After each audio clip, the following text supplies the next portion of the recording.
हम छोटे छोटे थे तब याद है मुझे कि माँ की शादी की सालगिरह होती थी तो हम बाहर बगीचे से गुलाब का फूल तोड़ लाते थे और माँ को भेंट करते थे। माँ उसी में निहाल हो जाती थी। माँ उस दिन नई साड़ी जरूर पहनती थी।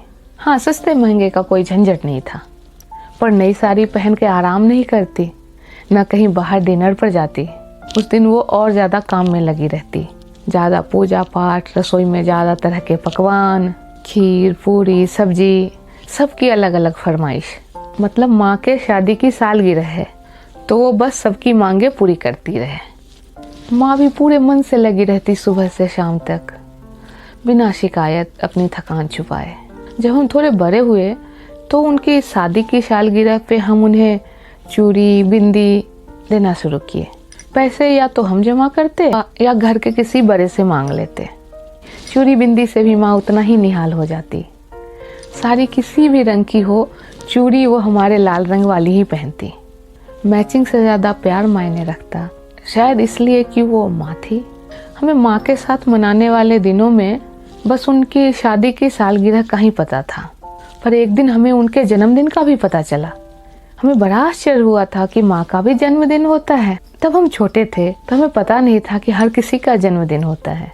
तब हमें यही लगता था कि बस केक काटने वालों का जन्मदिन होता है, जन्मदिन नहीं, हैप्पी बर्थडे। इसलिए माँ, दादी, काम वाली, इन लोगों का कोई जन्मदिन होता ही नहीं। ये हमारे बचपन की मासूमियत थी, या माँ का अपने लिए कुछ भी समय न बचाने का असर। अब हम माँ के जन्मदिन पे भी उन्हें फूल, चूड़ी, बिंदी देने लगे। उम्र के साथ साथ हमारे तोहफों का आकार भी बढ़ने लगा। कॉलेज में आते आते हम साड़ी तक आ गए। वैसे माँ तो हमेशा मना करती, पर हम लेकर जाते। उसे वो बड़े मन से सहज कर रखती। उसे अब तक याद है वो सारे तोहफे, किसने कब क्या दिया, फूल से लेकर साड़ी तक सब।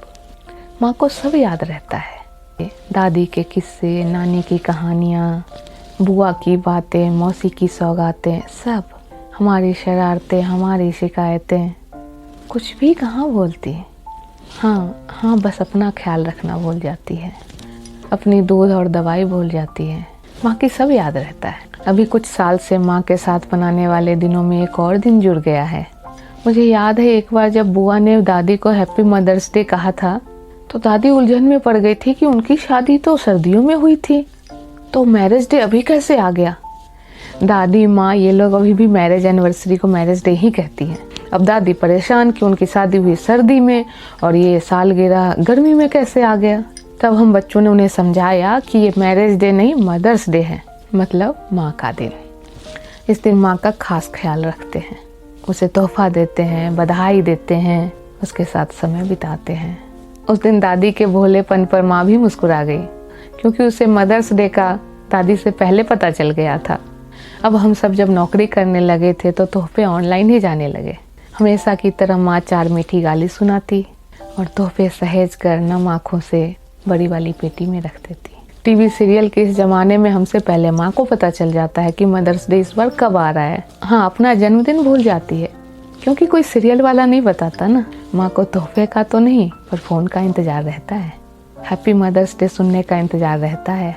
जब मेरी माँ उस खास दिन का इंतज़ार करती है, उस दिन खुद को खास महसूस करती है, तो फिर मना ही ले ये दिन भी।